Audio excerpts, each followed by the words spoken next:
think we sometimes tend to forget that our time here on earth is given to us as a gift to use, and we have to squeeze the value out of the time that we've been given. So my question for you is, how are you spending that time? You've been given 60 seconds in every minute to walk in your purpose. Are you using that time wisely?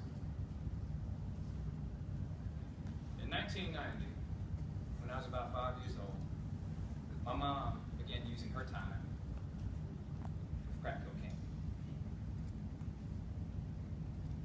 Watching her struggle through that disease was psychologically paralyzing for me. Sometimes she would take me out with her when she would get her drugs, and I saw a number of things that would make even the strongest stomachs sour. And I'll spare you the details. It got to the point where I would have a visceral response when I saw the police, because she'd been locked up, sent to prison, rehab, so on and so forth.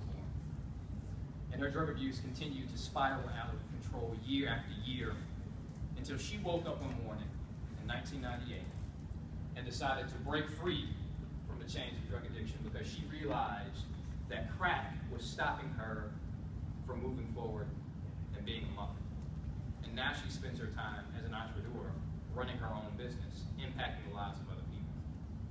So I had a rough childhood, to say the least. Even though my mom was able to transition from being on crack, which is miraculous in and of itself, and even though my dad was able to stand firm throughout that and stay with my mom, I had a lot of psychological baggage from growing up, and I struggled to get my mind off the patterns. When I was in middle school, I was recommended to participate in a mentoring program sponsored by the Greater Charlotte chapter of the 100 Black Men of America. And the 100's motto is, what they see is what they'll be.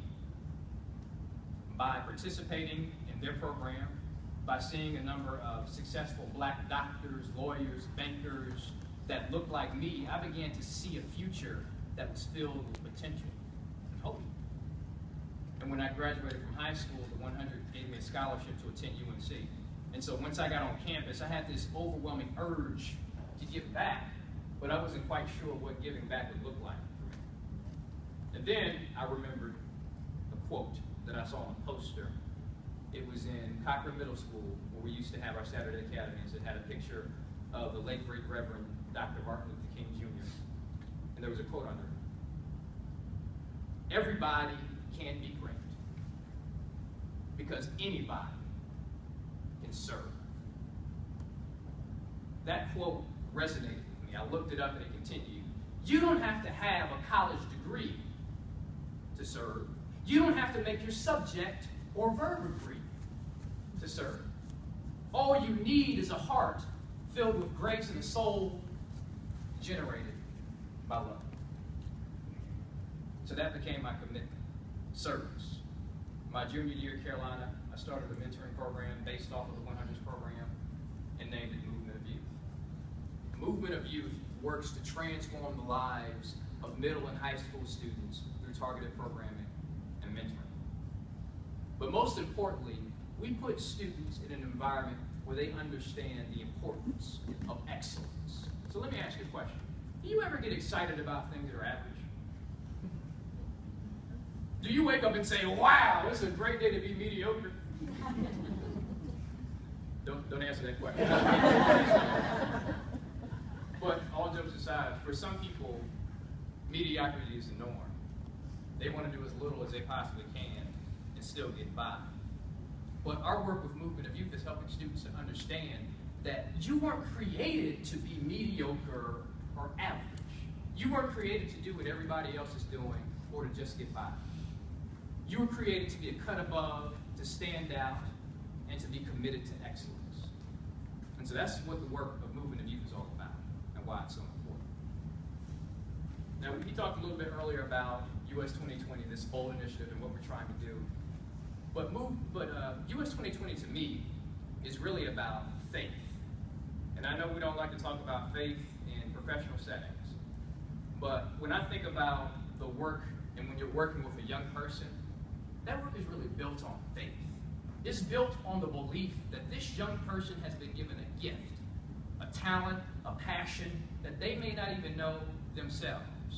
In particular, if they come from an underrepresented population. Because sometimes this society and systems are set up to break your confidence. They tell you you're not capable, you're not successful. And so work of mentors is really to help students to understand that you've been given a gift that wasn't given to you by society.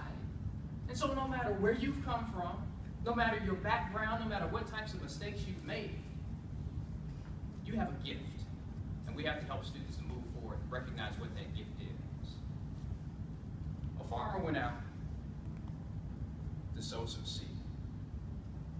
And as he was scattering the seed, some of it fell along the path. Birds came on and ate it. Some of this seed fell in rocks where there wasn't that much soil. The plants were able to sprout up quickly, but when the sun came out, the plants were scorched because the roots weren't deep enough. Some of this seed fell among thorns, and when the plants grew, they were choked, so they couldn't bear fruit. But then you had some of that seed that fell among good soil. It was able to grow and multiply some 30 times, some 60 times, some 100 times. What we're looking to do with US 2020 is identify farmers, people that are willing to sow seeds in the lives of young people. And I recognize we're all busy. We have task lists and schedules filled with meetings, some of which we don't want to go to anyway. But it's important that we don't forget, we are not where we are currently because we're so great on our own. Somebody else took time out of their busy schedule to sow a seed, to make sure you can be successful. And so we all have an obligation to sow a seed in the life of somebody else. And so my challenge for you today is to think about how you could sow a seed by becoming involved in US 2020. Perhaps you have a STEM background and you want to be a mentor. Perhaps your company could make a financial contribution. Think about a way that you can get involved in US 2020. But furthermore, make this a lifetime commitment. I've been blessed to have a mentor that's worked with me since middle school to help me transition through multiple stages in my life. But when you get involved with being a mentor, you have to make sure that you put the proper amount of time in to sow that seed. Because when you put that time in, it's going to grow. It's going to multiply some 30, some 60, some 100 times. But I encourage you to only get involved if you can put the proper time in place.